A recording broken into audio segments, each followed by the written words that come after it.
go ahead. More on the beat. Biafra, Biafra, Biafra, Biafra, Biafra, Biafra,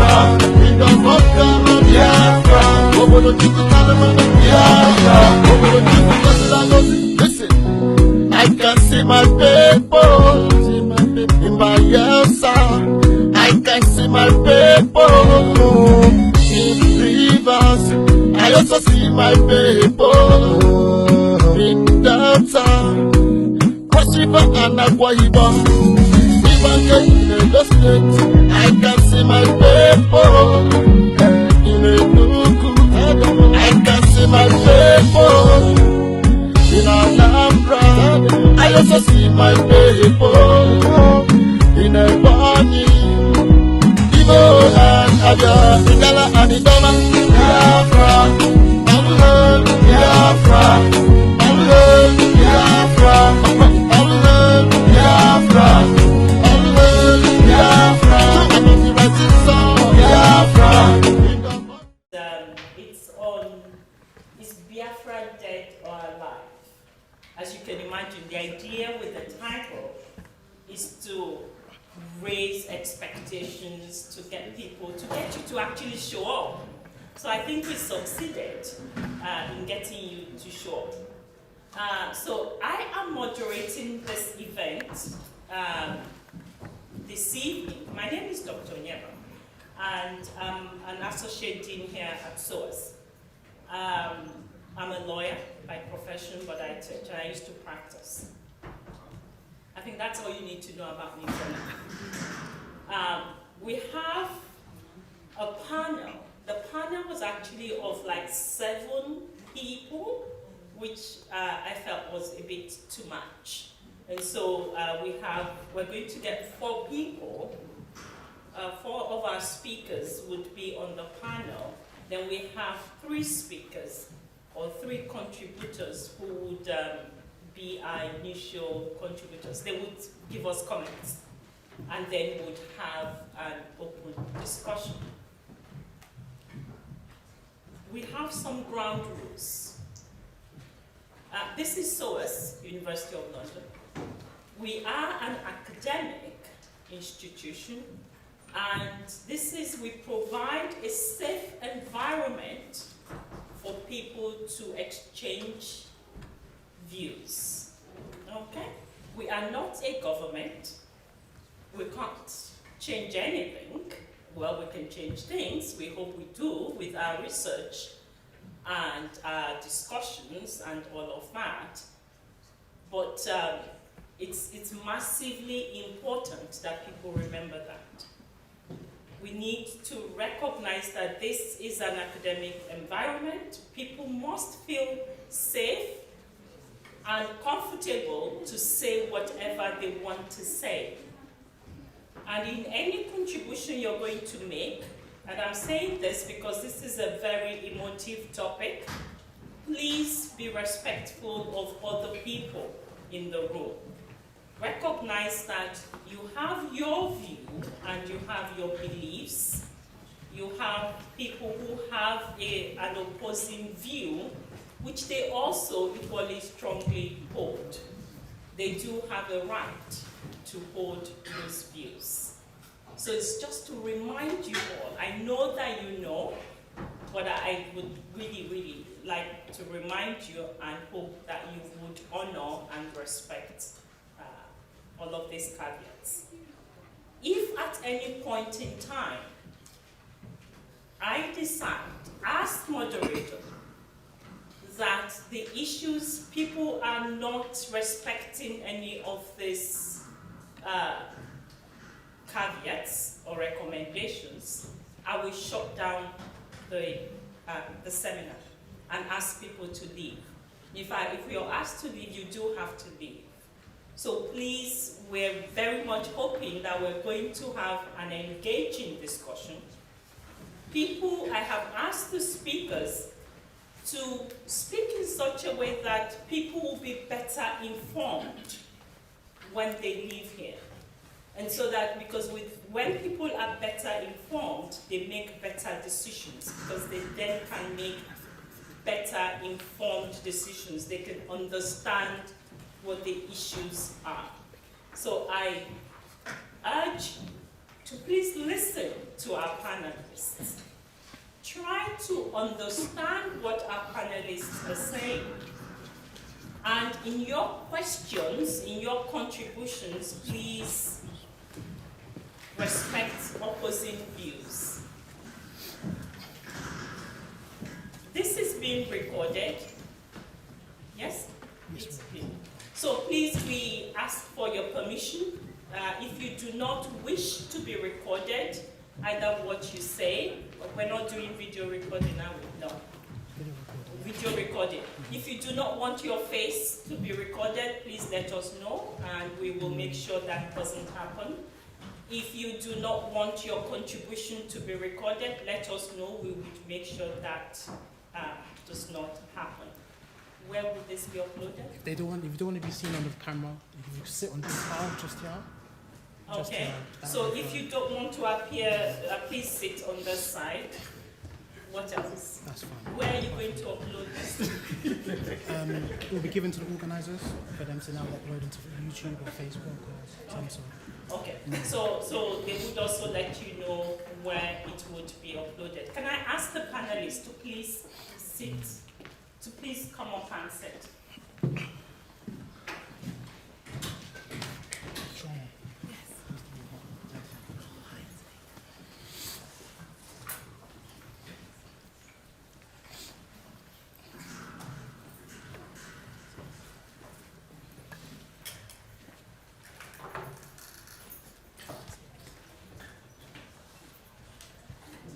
Okay, so I'm going to start by just throwing out some dates and some information on the relationship between Biafra and Nigeria, or the eastern region of Nigeria and Nigeria.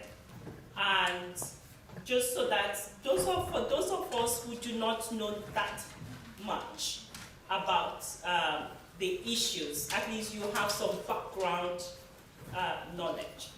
Everything I'm going to say to you is publicly available online. There is no secret notes that I have found anywhere. They're all publicly available on the World Wide Web. Okay, so you can easily Google any of these things and get a little bit more information. So our structure for the evening is, I'm going to do that now, hopefully in a very few minutes. And then I would sit in the middle to be sure that nobody throws any chairs. And that's nice. I'm very pleased people are a little bit relaxed. And then we would engage with the discussions. The plan is, what we've agreed with the panelists, they've kindly accepted that I will throw out some questions and they would each try to answer. Okay? And so if you do, I know you'd have loads of questions and comments, please just note those down. And when we finish, the commentators would have a few minutes to comment, and we would then open it up for general question and answer. If you need to use the bathroom, if you go out there, well, there's only one door, out there, where Choma is standing. If you step out, you'd find the bathrooms. If there's a fire alarm, if the fire alarm goes off, which is not, for those of you who are members of the SOAS community, can happen quite regularly. There's an exit somewhere there, and there's another one this way. And you need to then leave the building. Okay, I think that's about the housekeeping that I need to do. So a quick background. Nigeria, as some of you would know, would be, can I ask that you either put your phones on silent or you're not allowed to take a phone call while this is going on? Okay. Okay, thank you. Nigeria, as some of you would know,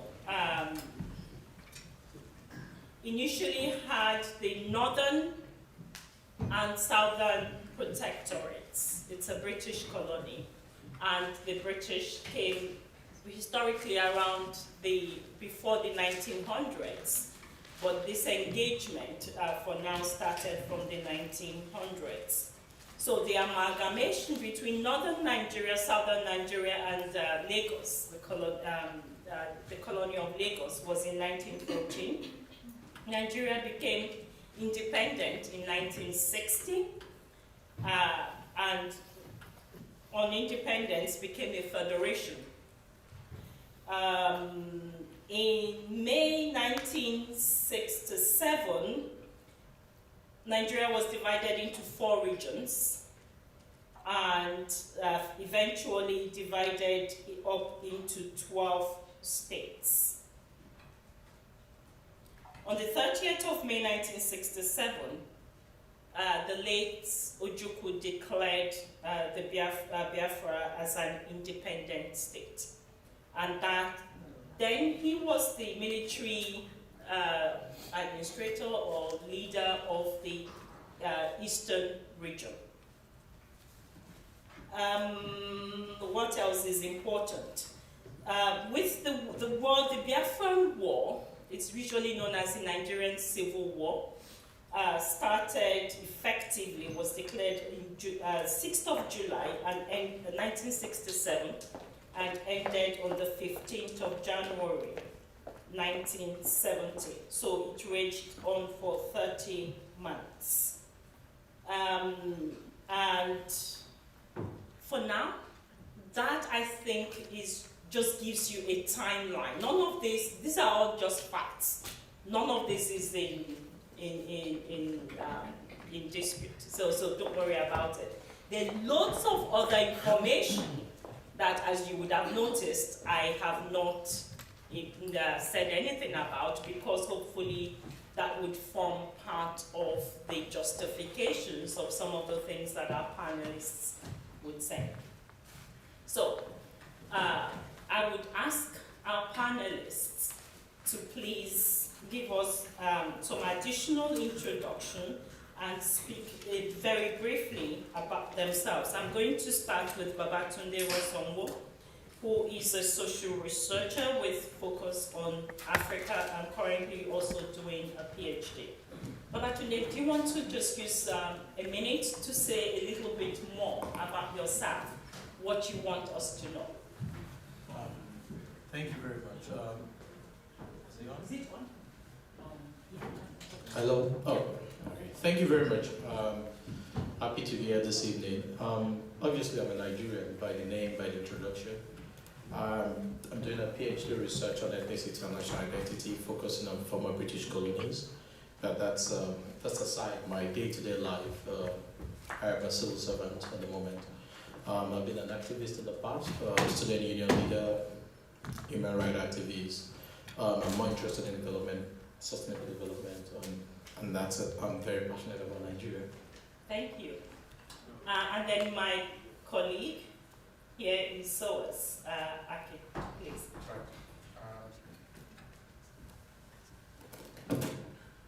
Good evening, everyone. My name is Aki Oyetade. I teach Yoruba language and culture here. I'm passionate about African cultural issues, and I teach a course on that.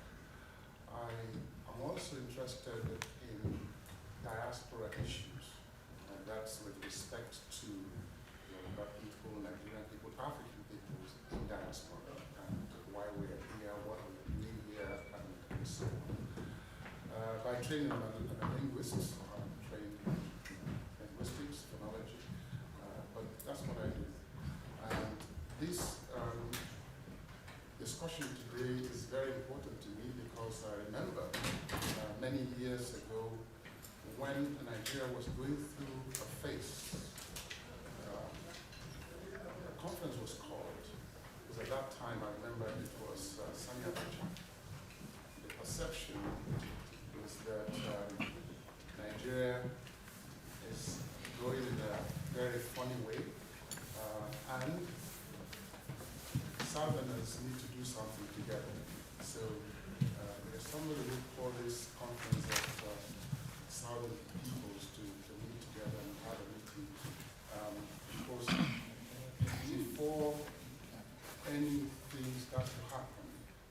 a number of things happened in Nigeria, and the rest is history, as we call it. So that coming together to do something didn't actually take off because of events that we went through.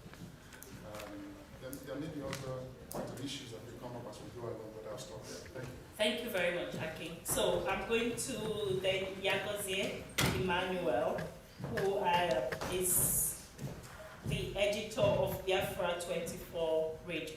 Emmanuel, please, do you want to say a little bit more? Hi everyone.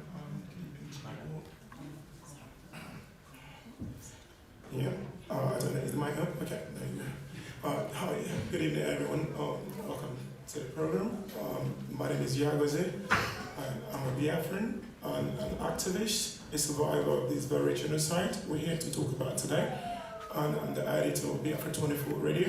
As I said, I'm an indigenous Biafra, which means I'm an indigenous Biafra. So as a survivor of this very genocide, I thought it's quite important that I come out here to speak to you lot and tell you lot our side of the story and present you with the facts regarding this very topic we're talking about. Great, thank you very much. And then we have Justice. Can you hear me? Well, thank you very much for your invitation.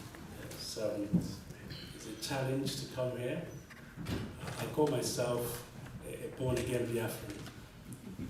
I survived the war, so I have a lot to offer in terms of discussion, in terms of experience. I would say to yourself, I was born Nigerian, but I became a born-again Biafran. I was bombed into becoming a Biafran, so I have a lot to offer. And I work as a technician in the NHS, so it's a true privilege to be here to share with you what little knowledge I have, and I hope my contribution will enlighten you a bit more. Thank you. Thank you. Do we have, is Temitope around? Yeah, I am. Yes, do you want to just quickly introduce yourself so that I know who our contributors are?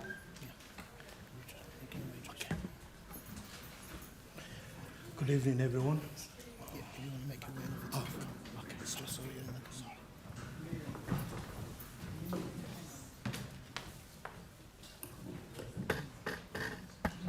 Good evening, everyone.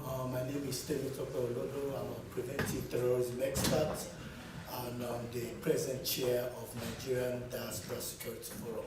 I'm here neutral to look at things from a security perspective, from a Nigerian perspective in terms of what is happening as a Nigerian citizen, and to give a neutral view of how things are happening in terms of Nigerian current security infrastructure. Thank you. Thank you very much. Is it Charles Orisuto? Is Nero? Yes, please. Do you want to just, apologies, do you want to come out and just sort of quickly tell us a little bit more? Good evening, everybody. My name is Nero. I'm the chief executive of Croydon BME Forum, which is an NGO here in London. But I also run the blog that you see, the New Nigeria Post. So I worked with Chioma in terms of organizing this. Like you, I'm also here to present a neutral perspective. But I also see my role more as asking questions. And in some sense to also provide a regional perspective, because I'm from the Niger Delta, and my region is part of the Biafra map, but just to present a different perspective from the view of the other peoples who live in that region as well. Thank you. Excellent. Thank you very much. Okay, so we're going to start. I suppose we're ready to start. I might as well just stand here. So, the first question I'm going to ask our panelists is to give us their view of where, in their own understanding and watching the Nigeria of today, where they think the Igbos fit. And so, I'm going to start with justice, if that's okay. I'm just going to keep going back, and that's the way I teach. I go back and I come forward, so my students are used to that. So justice, I'll start with you, and then we'll just, very brief answers so that we can just carry on. Well, thank you once again. I think we shouldn't focus on the Igbo, because that's always been the misnomer in Nigeria. You don't pick one tribe out of 250 tribes. You have to understand that Igbo is a language. People try to call it, it's a lot of background misunderstanding. The whole thing is not about the Igbo. Although, as a Biafran, I was persecuted for being an Igbo. And there's a lot to be said about it. So it is not about where the Igbo fits in. We have always existed before Nigeria was formed. So it's not a case of fitting in. It's a case of being acknowledged as human beings. Okay? Now, I don't want to get too emotional about it. It's like you find yourself in a country where you were rejected, you were killed, mercilessly, remorselessly, and nobody has done anything about it. And we're talking today about whether Biafra is dead or alive. I say to you that the Igbo fits in not just in Nigerian geopolitical zone, it fits in the world. Igbos are citizens of this planet, and they deserve a lot more respect than Nigeria has been dishing out over the years. I just want to stop there for a time. Okay.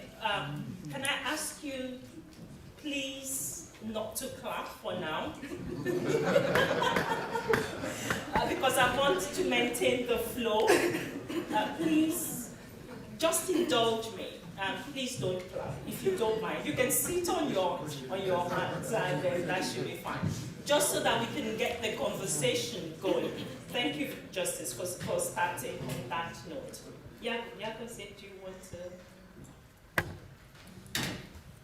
Hello everyone. Once again, this question is something I particularly take very emotional in terms of that as a child of a survivor of this very genocide. So in short, what I just say, nothing short of a total sovereignty for Igbo people in Biafra land, and not in this total extraction called Nigeria, we save people from the cynical genocide or an extraction that you call Nigeria. So in other words, why do I say things of this nature? It's not like I don't like other people or I hate other people for saying them, which has always been the case in terms of Biafra.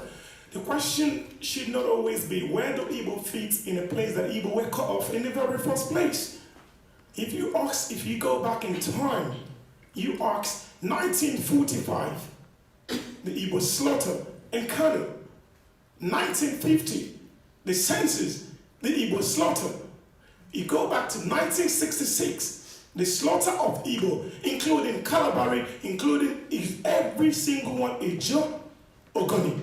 Everyone who comes from the extraction or in the zone that you may refer to as Eastern Nigeria, even the Southern Cameroon. If you were found in this zone, you were slaughtered for being Igbo. You go further back to 67.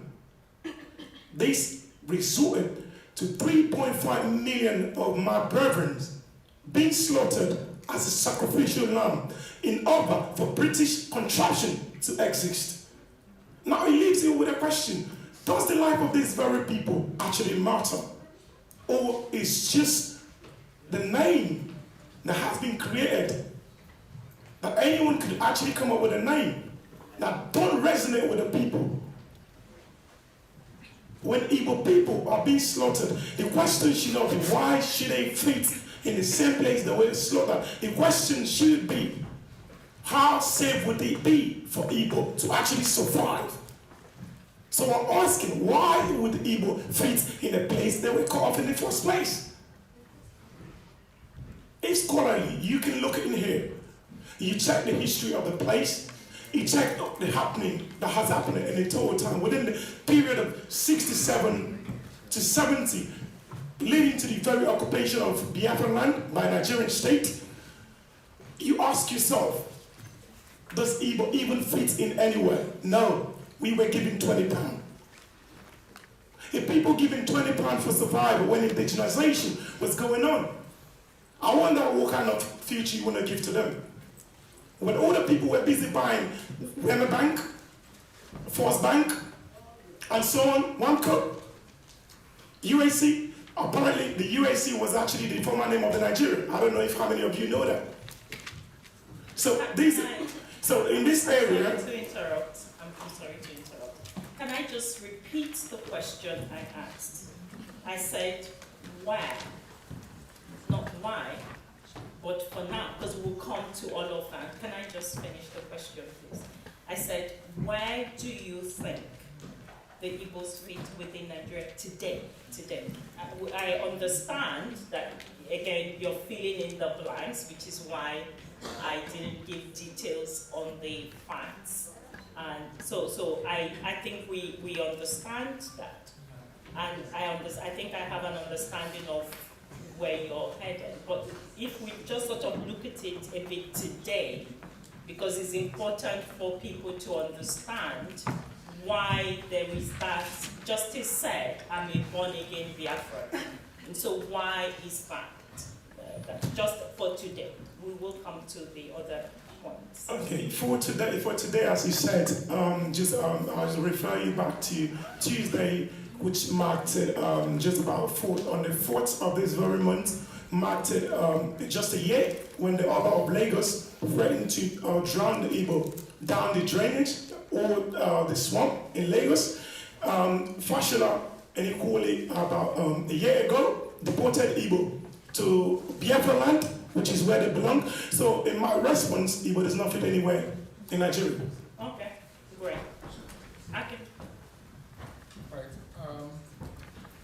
I think the historical antecedents that they have referred to laid the ground for what can be described as systematic marginalization of Igbos in Nigeria. And I think that is the reality and the personal experiences of people who, if you know what people experienced leading up to the 1967 declaration of war, and subsequent times when you've heard of things happening in northern Nigeria, it's not only the indigenous people or other people, but successful businessmen who are Igbos and they are actually like targets of this. And I think there is that understanding that this is a continuation of what had been before. And I can understand the feelings coming from that. For people who have experienced this, either as individuals, as brother, they said, or somebody who said, he was a product of that. So that's the perception. That's the reality of what is there. Okay, today.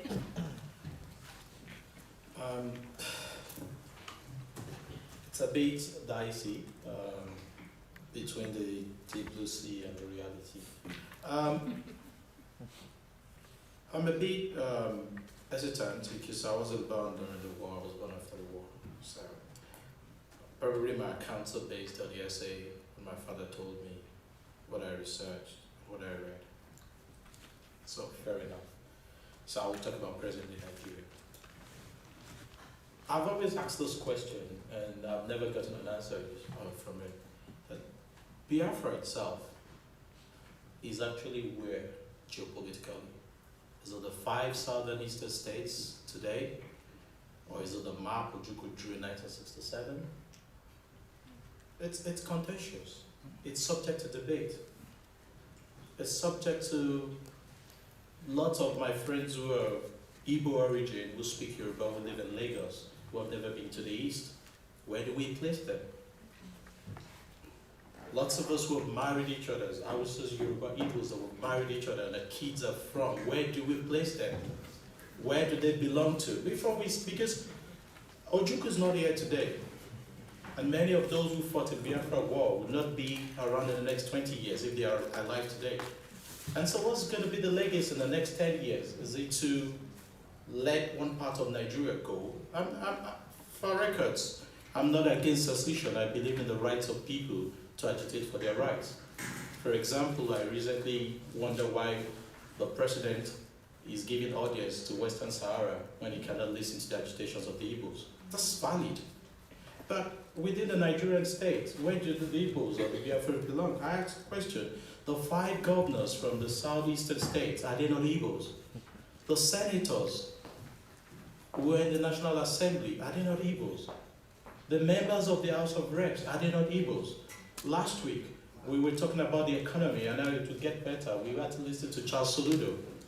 Is Charles Soludo not Igbo? Is Ngozi Okonjo-Iweala not Igbo? Is Obi Ezekwesili not Igbo? Are we not Igbos championing change in Nigeria that's benefited even people who are not from the ethnicity called Igbo? So it comes as a young person. The question is confusing when I look at the contributions of great Igbo men in the present day Nigeria. I'm not denying the fact that there's no marginalization, but I'm a bit stuck in between those Igbos who have shown credibility, who have stood, we are proud of as Nigerians. Ngozi Okonjo-Iweala at the World Bank, we call her Nigerian, but she's from Igbo. I mean, what do we say about that? So that's why I say that. In the present day Nigeria, I quite see the representation and I respect and I must acknowledge that within Nigeria, there are people who exist and they're called Igbos. Okay, great.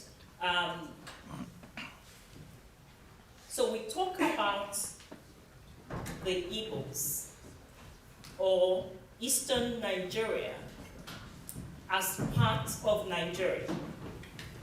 I think we all seem to sort of agree on that, which of course is what then even raises the question of secession from you have to be part of something before you want to be cut out of it if you don't want to be part of it anymore. So I think we agree on that.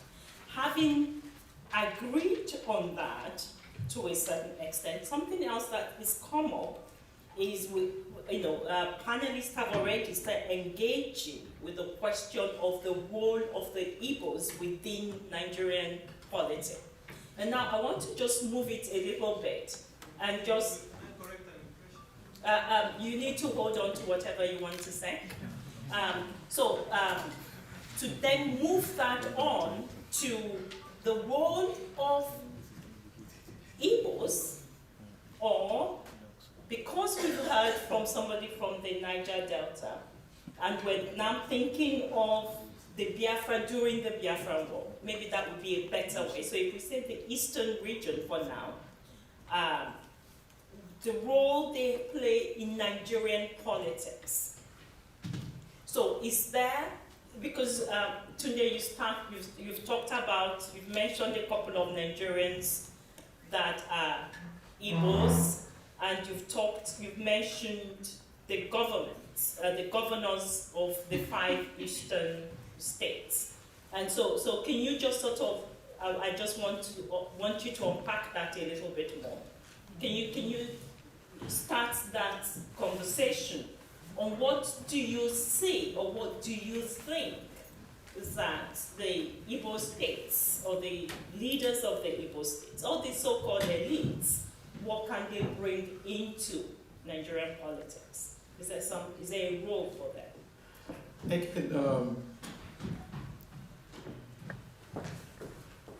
I've asked a few of them that I've met about Biafra, and they've never been very straightforward about it. And I think that's a very serious issue. Okay, can I, it's not about their view on Biafra now, but the role they can play in Nigerian politics. That's where I'm going to. Okay. And because of their views, I think a lot of times they cannot be said to represent the agitations of, say, Yaguze, for example. And which is the truth. If these so-called Igbos who are in the national limelight do not give a voice to what you're saying. Oh, no, sorry. I mean, this group of Igbos at the national level don't give a voice. I don't mean it in a disrespectful way, I'm very sorry about that. But this group, I'm trying to put them in a group. If they don't raise these issues up at the national level, it becomes a very, dicey issue as to regards to who exactly is raising these agitations. For example, if you meet the members of the House of Reps or the senators from that region, they would never express the concerns Yagoza has expressed here today. That's not true. I'm sorry. Can I just sort of say what I said? But he's putting word that is wrong. Didn't you have a senator fighting? Can I say? Didn't you have a senator fighting? Can I ask you to please restrain yourselves? It is massively important for those of you who were not here. For those of you who were not here when we started, if you intervene again, you need to be patient. We said, this is SOAS. We are an academic institution. If you're not happy for us to give you, regardless of your views, a platform to make those views known, you do need to leave. There's an exit. If I have to call you to order again, I will shut down this program. Ask the person to get out. No, I will not be that rude, but I will ask you to leave, and I will shut down the program. So it's for you to decide if you're going to be adults and be patient. Hold on to what you want to say. You can take a pen, write it down, but do not interrupt the proceedings. We have a panel. There's a reason we have a panel. So we need to respect our panelists and let the panel conclude what they want to say. You will get your opportunity if we last that long. I don't want to make another event. Okay. And no clapping. Tunde, can I move on to Akin? I think. Can I just finish on this point? You hold on to the point. Akin, do you want to comment? I want to say that this is a very emotive matter, and I have the feeling that if we want to tell ourselves the truth here, the kind of response you will get from people who are currently in government may just be what is politically correct here. That's what is reasonable. If you're in government and somebody asks you about what is happening about the part of Biafra, I think what is PC to say is there's nothing in there. But of course, you need to go deeper and find out, that's what I think. That's where I was going. And the kind of reaction you get when you report what you find when you interview people just tells you that what you hear may not be what is actually happening within the recess of this week. But I don't know the answer to that. Right. But I know that the fact that they referred to the other time, and this systematic and consistent marginalization, which tends to be happening all the time, it's a call for concern.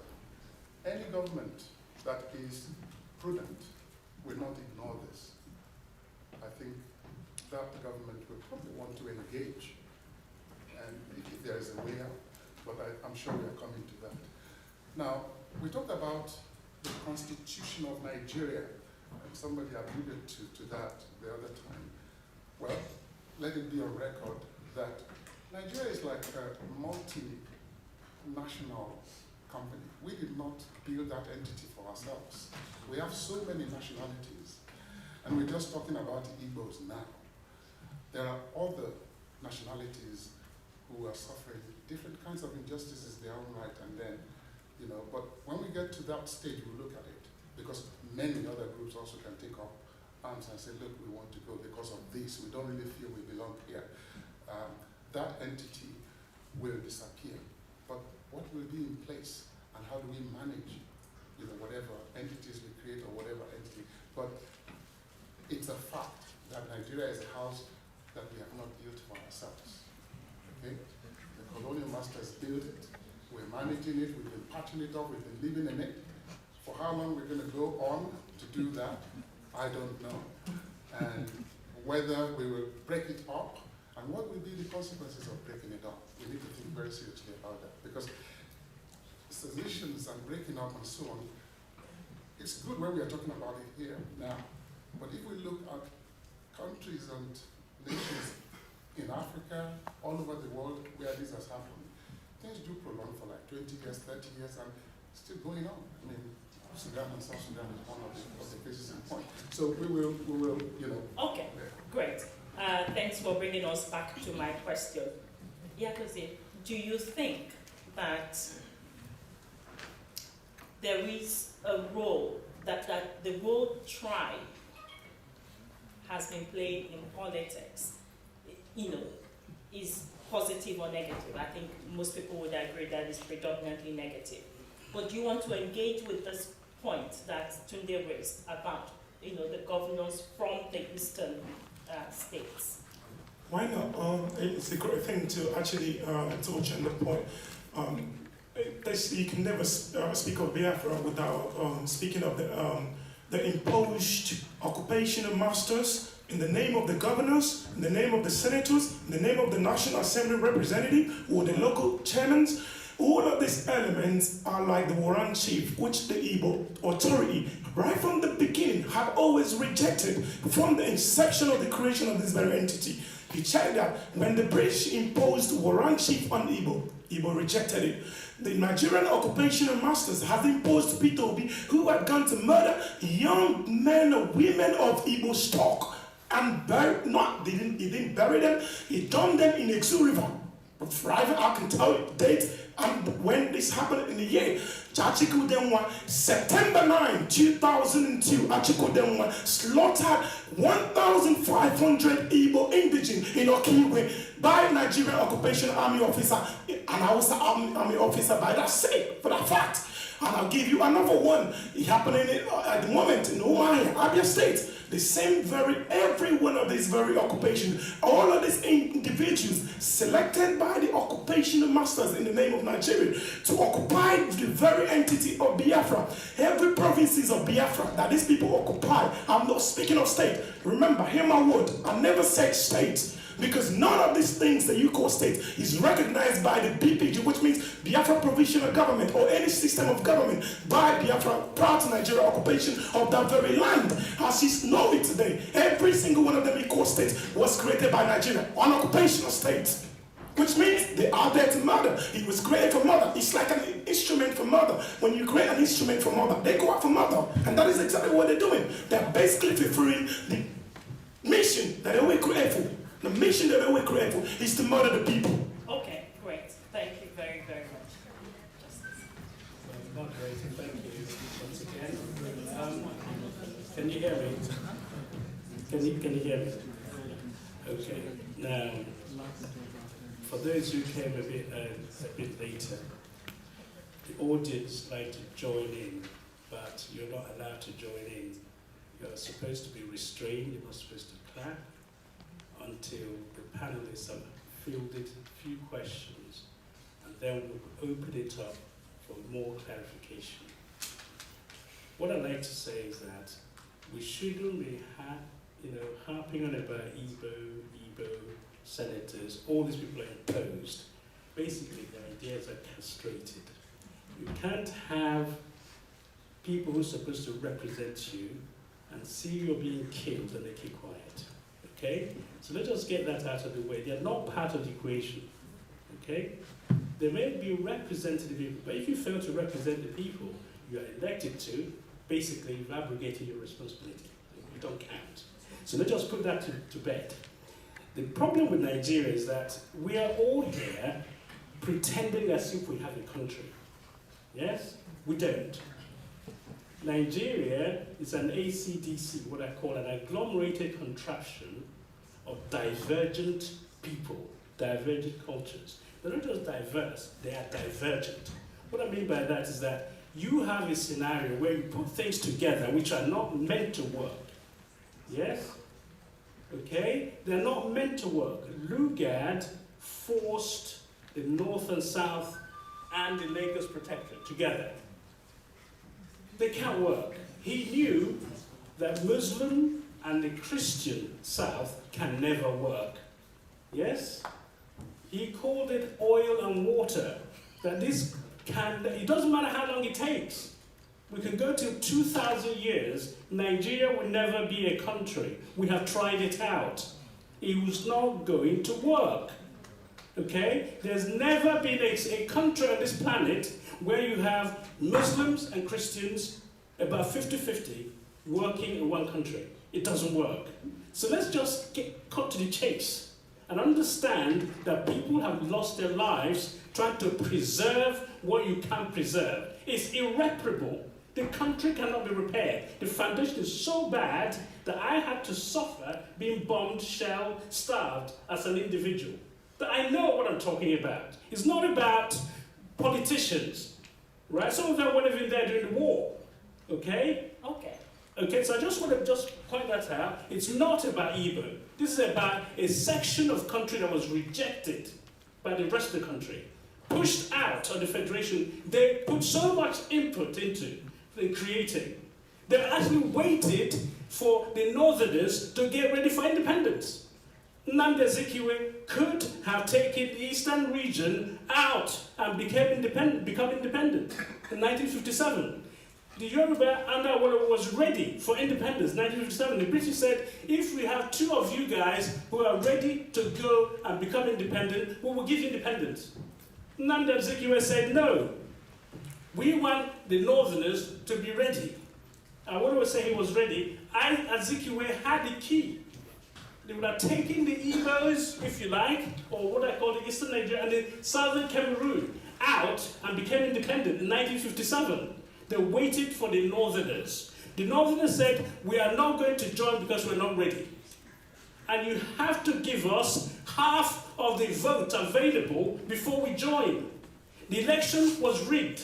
And it has been rigged by all this new election of these people you appointed to come to represent the Igbos or the Biafrans or all those people on that part. They have all been rigged right from the outset, from 1959. Okay. So we're not talking here about politics. We're talking about how are we going to carry on living in the same geopolitical zone where everybody mind their own business and go their own separate ways. And the sooner we do that, the better. So lives are saved. Thank you. Justice. So I want to, because you've now moved on to my other question, which is identify the ingredients for nationhood. You remember? And so you've started engaging with that. So even for the benefit of those of our brethren who are thinking of complete secession and becoming an independent nation, what, in your view, what for you would be the characteristics of a nation? So I would start. You raised it, so I'll start. Okay. Well, the characteristics of a nation essentially people with core values that are similar. If your core values are similar, it becomes easier to discuss your day-to-day activity and how you actually present yourself with the rest of the country. You have the forest in the Igbo land, which separated them from the north. Yeah, that acts as a natural barrier. So if people developed according to where they found themselves in the geopolitical zone, God put them in there. They didn't just arrive there by accident. There are some who were in the savannah. They had their own ways and of having their own livelihood. So when you then go and draw a map and join all these people together, you have to find a way of redrawing the map and separate them because they are not coping with one another. Millions of people have died, so core values is important. And we know Christianity and Muslim don't join. If you're a Muslim, you never allow a Christian to rule you. So how can it be the same country? Okay, great. So you've identified very important issues. You've identified very important issues. So you've talked about the need for a collective core values. So values that everybody engaged in that environment buy into. And you also mentioned the environment. So for me, it might just be something that it's not, you don't, it shouldn't be sold to you. The value should come naturally, or should be organic. Thank you for supplying the word. Yadazin, do you want to engage just what for you? So if Biafra was to become independent, what are those core values you think that you would want to propagate? It is in the foundation of the Biafran people. It is foundation of the people you call, even up to the point that we stand further to Southern Cameroon, present where it is referred to as Southern Cameroon, which is occupied Biafra, in an area where you see our ancestors stood upon a word that says, "Ewe belu go belu." You live and let live. That is the core foundation of our belief. In your system, where you have the Northerners, the Federalists in nature, and you have the Biafrans or Republican in nature, and you have the Northerners who are more of the South, the Westerners who are much more of a democratic system in the form that they would adapt to anything at all, more liberals into it. But for our people, if you're looking at people of Biafra, it is live and let's live. So in order for you to live and let's live, we cannot function in a system where your constitution sees me as an infidel. If that would happen, I would not be in such system. If your constitution would mention Sharia over 28 times and mention nothing about Omenela, in my place, that would not happen, because you would essentially chop up my child's head or my mother and crucify her in the square market, because she does not pay attention to your core value of system. So in order for us to function as Africans, I say this, as Africans, we must return back to prior to 1884 Berlin Conference. Any of this Berlin state created in Africa must all come to an end. Okay, great. No class.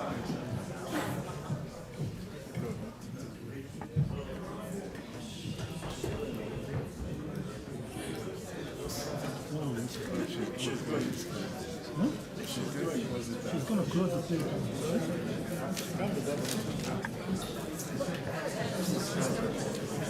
This is the university farms.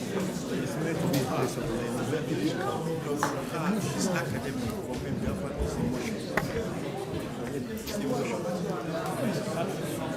But we can still engage in civil discussion.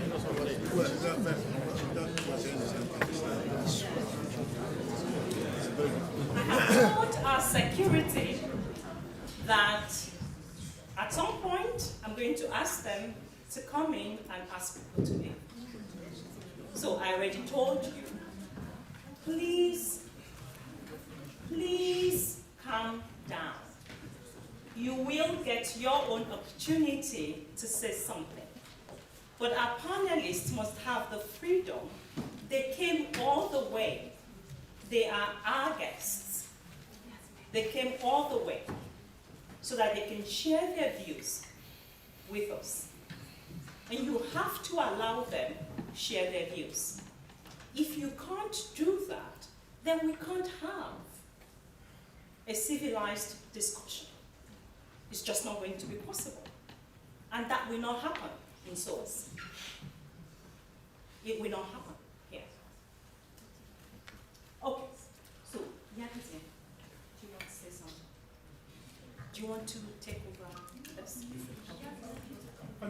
I was saying to you, regarding that answer, I do like the gentleman over there to say something. I perfectly understand and respect the issue of core values. However, if we're going to tell the truth, the issue of Islam and Christianity are actually foreign in Nigeria, in the entity called Nigeria. These are religions, world religions they are, but they came into that land.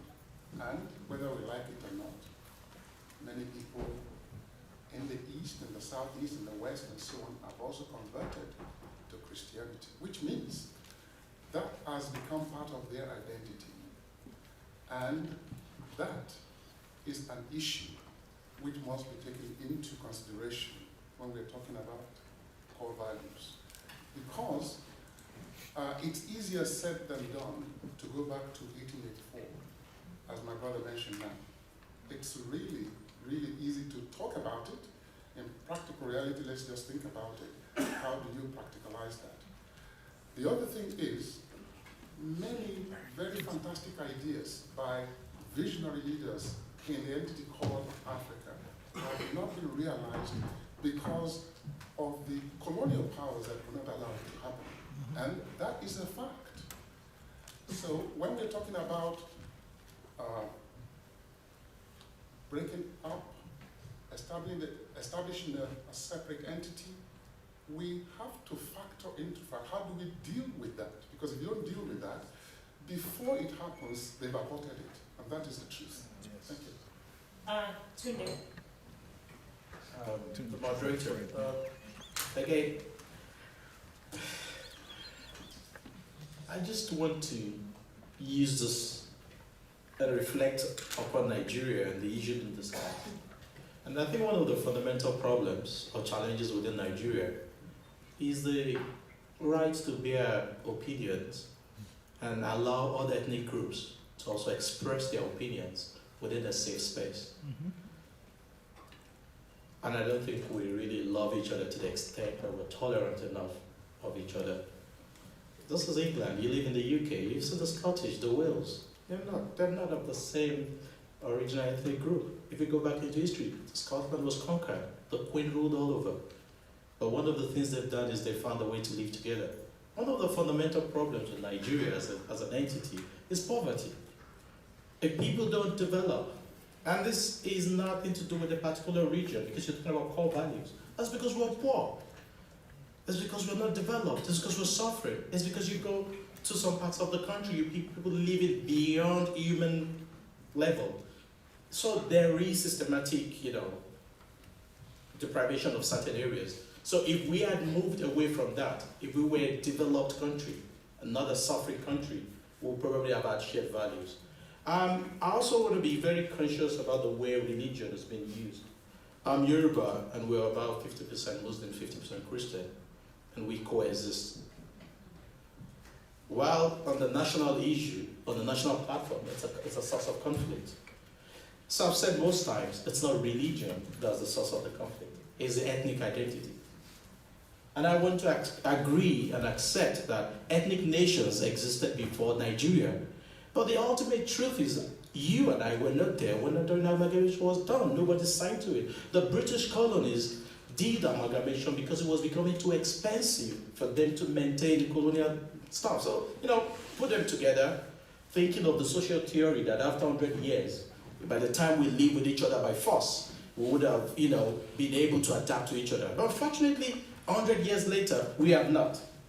But the question is, in this space that we're going to coexist, we want to hear your voices. We want to hear the voices of everyone, but not with violence. And I think that's the point where it becomes emotional, that for some of us who understand what is actually going on cannot relate to it because you're not Biafra, you're not Igbo, why are you talking about it? We get that sometimes.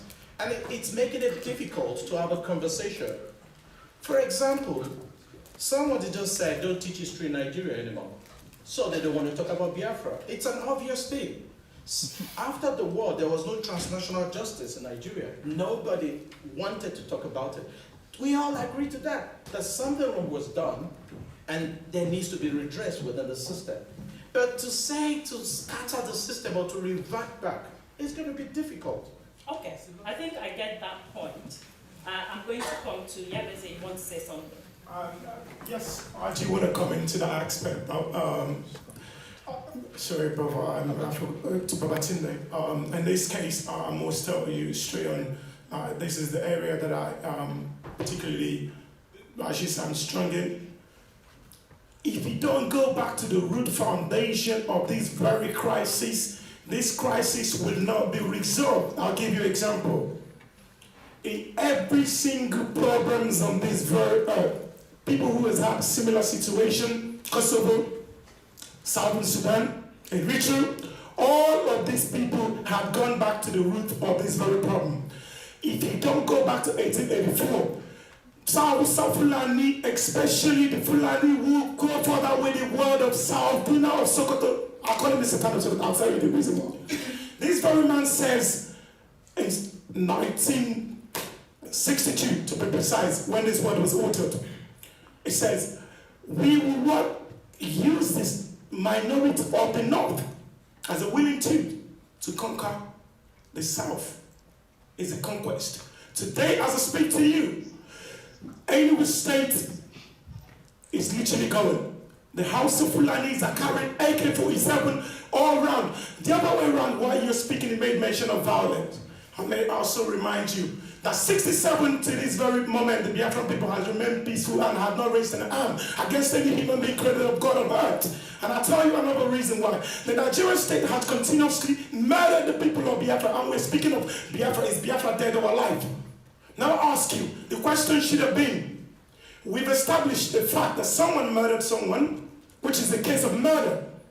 Since you murdered someone, what is the justice of these people that you murdered? Should these people you murdered get a justice? We are speaking of this same issue that you're talking about. You want us to coexist in a place that cannot coexist in any form or shape. I'm saying in any form or shape. Okay, great, thank you. Justice, you want to say something? Thank you once again. Let us look at it a bit more deeply. It's indeed the people who put this contraption together. It's time we talked about Britain. Yes? Okay. Sure, 1884, 1885, the Berlin Conference, which my brothers alluded to, it's like the Europeans, they are not, by the way, picking on anyone who's white or European here, because some of them, I'll give a good reason in a minute, appear to be more kind and considerate than our own very brother Nigerians.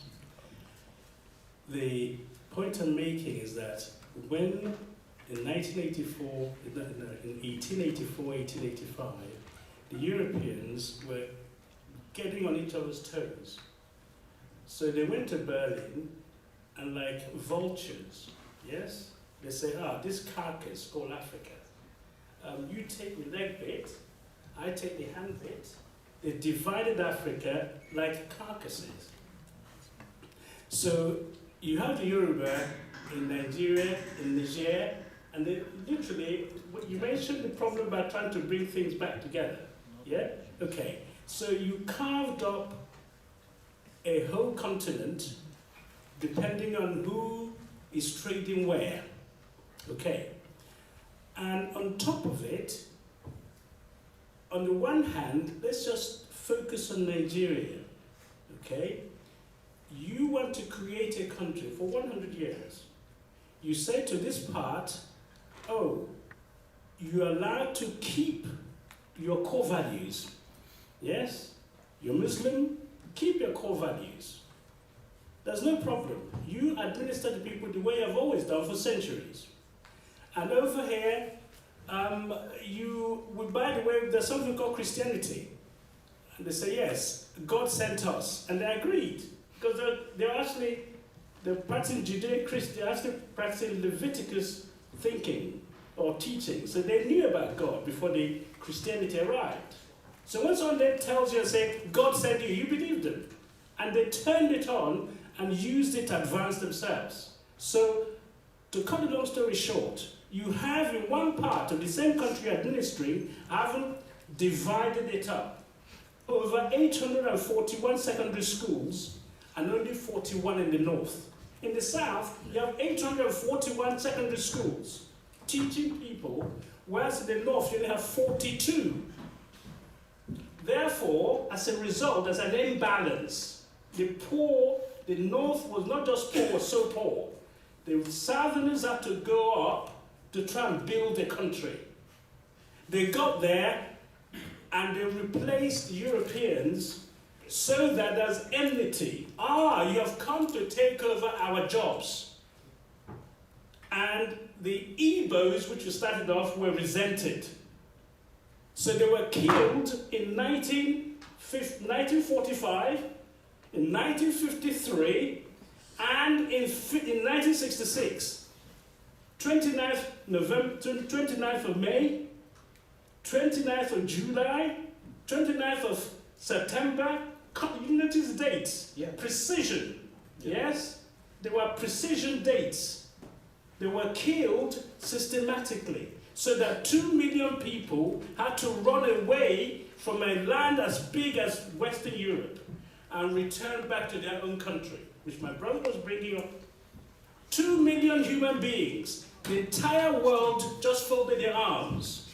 2 million were absorbed in the eastern region, a country that was growing with such a fast economic development, faster than any other country, was the world's fastest growing economy. It was able to absorb those 2 million people who fled. My auntie had a knife wound in her leg when she ran away from Jos. Some of them didn't come back. And if you look at the cruelty, that was meted to these people, it's not even, most of you will be shocked. Okay, this needs to be explained.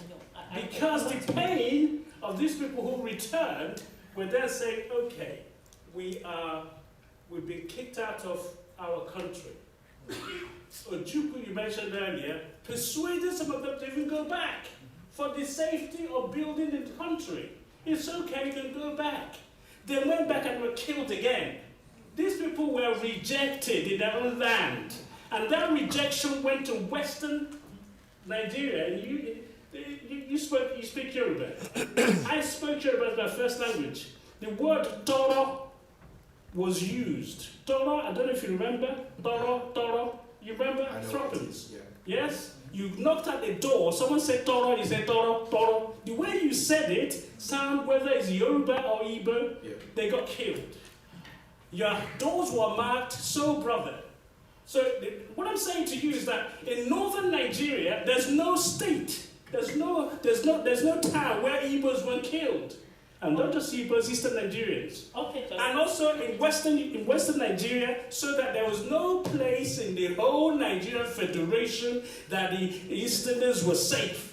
Okay. Please, can I put a question to Justice? Very important question. No. Just hold on. Okay, so that would lead us neatly into the next question, which would be our last question, because we need to open this up to the